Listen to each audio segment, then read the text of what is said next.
പാകിസ്ഥാന്റെ നെഞ്ചിൽ ഇന്ത്യ തീക്കോരിയിട്ട മിന്നലാക്രമണം നടന്ന സെപ്റ്റംബർ മാസം.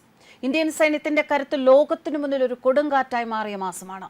ഒപ്പം 2016 എന്ന വർഷവും. 2016 സെപ്റ്റംബർ 28 എന്ന് കേട്ടാൽ പാകിസ്ഥാന്റെ മുട്ടുവിറയ്ക്കും.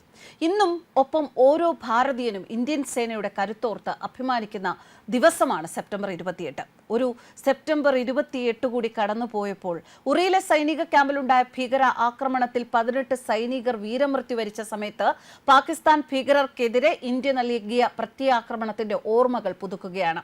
8 വർഷത്തിന്റെ പഴക്കമാണ് ഈ ഭീകര ആക്രമണത്തിന്. പാകിസ്ഥാന്റെ ഭീകര ആക്രമണത്തിന് മറുപടിയായിട്ടായിരുന്നു അർദ്ധരാത്രിയിൽ പാക് അതിർത്തി കടന്നുള്ള ഇന്ത്യൻ സൈന്യത്തിന്റെ സർജിക്കൽ സ്ട്രൈക്ക്. സർജിക്കൽ സ്ട്രൈക്ക് എന്ന അഭിമാനത്തോടെ നാം വിളിക്കുന്ന ആ മിന്നലാക്രമണത്തിന് പിന്നിൽ പ്രവർത്തിച്ചത് പാരാഷൂട്ട് റെജിമെന്റിന്റെ ഭാഗമായ പാരാ കമാൻഡോകളായിരുന്നു.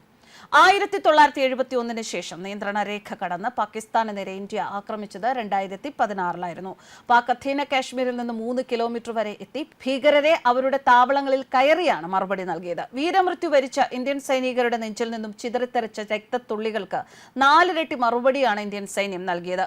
പ്രധാനമന്ത്രിയും പ്രതിരോധ മന്ത്രിയും കൂടിക്കാഴ്ച നടത്തിയതിനു ശേഷമായിരുന്നു സ്പെഷ്യൽ കമാൻഡോ സംഘത്തിന്റെ പരിശീലനം. സെപ്റ്റംബർ 18 ഇന്ത്യയെ ചൊടിപ്പിച്ച ഉറി ആക്രമണം. ഇന്ധന ഡിപ്പോയിലുണ്ടായ വലിയ സ്ഫോടനത്തിലാണ് സൈനികർ വീരമൃത്യു വരിച്ചത്. 30-ലധികം സൈനികർക്ക് പരിക്കേറ്റു. ഇന്ധന ഡിപ്പോയിൽ 100 കണക്കിന് എണ്ണ ബാരലുകളിൽ മണ്ണെണ്ണയും വാഹനങ്ങളിലേക്കുള്ള പെട്രോളുമായിരുന്നു ഉണ്ടായിരുന്നത്. ഇവിടേക്ക് ഭീകരർ നിറയൊഴിച്ചു. ചുറ്റും തീ പടർന്ന് തൽക്ഷണം സൈനികർ അഗ്നിക്കിരയായി. മലയാളി ലഫ്റ്റനന്റ് കേണൽ നിരഞ്ജൻ ഉൾപ്പെടെ ഉള്ളവരെ ഇന്ത്യക്ക് നഷ്ടമായി. മണിക്കൂറുകൾ നീണ്ടുനിന്ന പോരാട്ടത്തിനൊടുവിൽ രക്ഷപ്പെടാൻ ശ്രമിച്ച 4 ഭീകരരെ സൈന്യത്തിന് വധിക്കാൻ സാധിച്ചു.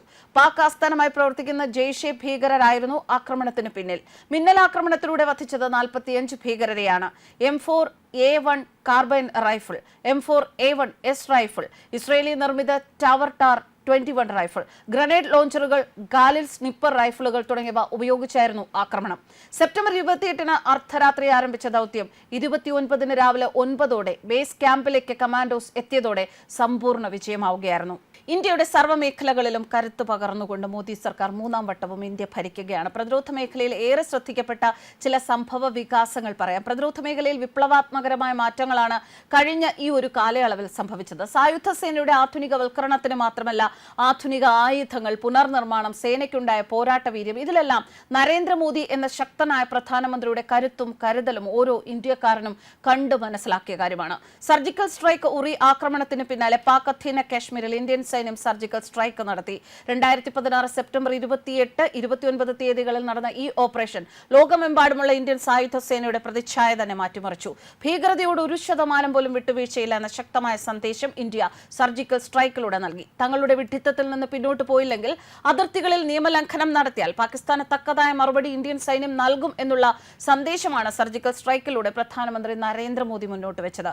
ഭീകരരുടെ ശക്തി കേന്ദ്രത്തിൽ പ്രവേശിച്ച വ്യോമാക്രമണം. 2019 ഫെബ്രുവരി 14 പുൽവാമയിൽ ജെയ്ഷെ മുഹമ്മദ് ഭീകരാക്രമണത്തിൽ 40 CRPF ജവാന്മാർ വീരമൃത്യു വരിച്ചു.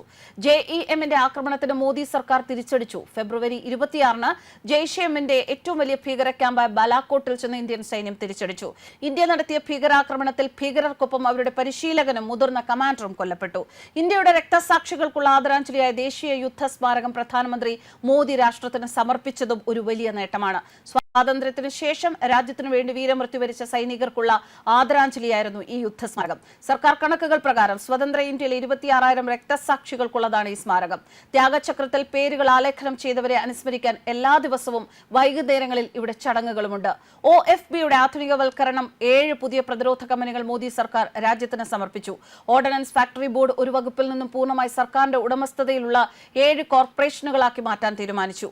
വ്യവസായം, സ്റ്റാർട്ടപ്പുകൾ, ഗവേഷണം എന്നിവയിൽ ഏർപ്പെട്ടിരിക്കുന്നവർക്കായി പ്രതിരോധത്തിനുള്ള ഗവേഷണ വികസന ബജറ്റിന്റെ 25% നീക്കിവെച്ചത്. സായുധ സേനയ്ക്ക് ആവശ്യമായ ആയുധങ്ങളും മറ്റ് സാധന സാമഗ്രികളും ലഭ്യമാക്കാൻ സഹായിക്കുന്നതിന് ഡിഫൻസ് ഇന്നവേഷൻ സ്റ്റാർട്ടപ്പ് ചലഞ്ച് പോലുള്ള മത്സരങ്ങൾ സംഘടിപ്പിച്ചു.